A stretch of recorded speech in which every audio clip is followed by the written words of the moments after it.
Teman-teman, apa yang Anda lakukan ketika segala sesuatu tidak berjalan sesuai rencana atau ketika kecemasan mulai melanda? Kebanyakan dari kita mencoba meluapkan kecemasan itu melalui kata-kata. Kita mengeluh kepada teman atau memposting tulisan penuh amarah di media sosial, sambil meninggikan suara dan berkata, ini salah si Anu. Atau, mengapa dunia jadi seperti ini? Namun, anehnya, semakin keras suara kita, esensi masalahnya justru semakin kabur. Di tengah banjir nasihat, suara batin yang sebenarnya perlu kita dengar malah kehilangan arah. Yang kita butuhkan saat ini mungkin bukan lebih banyak kata, melainkan keheningan yang disengaja untuk memblokir kebisingan. Dalam Yosua pasal 6, kita melihat sebuah adegan yang sungguh sulit dipahami. Di hadapan benteng Yeriho yang tak terkalahkan, Tuhan memerintahkan bangsa Israel untuk diam.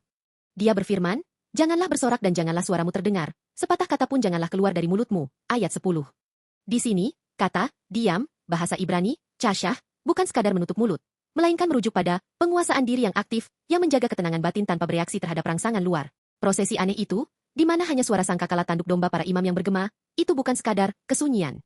Keheningan ini adalah latihan fokus, untuk memutus ketidakpercayaan di dalam diri dan menyelaraskan frekuensi hanya pada pekerjaan Tuhan.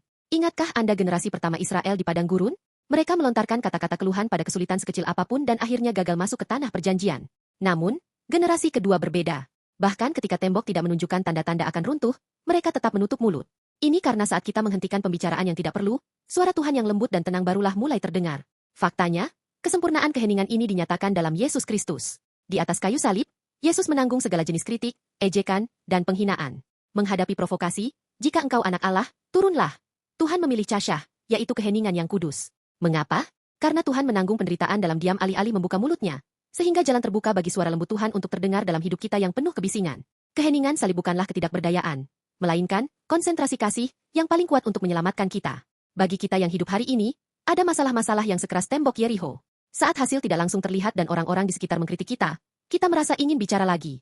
Namun, teman-teman, kekuatan sejati berasal dari kesabaran emosional.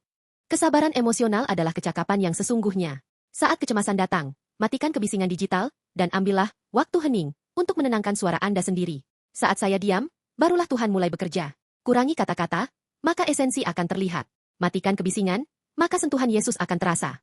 Hari ini, saya memberkati Anda untuk melanjutkan pawai iman Anda, mengelilingi Yeriho Anda dalam diam sambil berfokus pada janji Tuhan, alih-alih pada kebisingan dunia.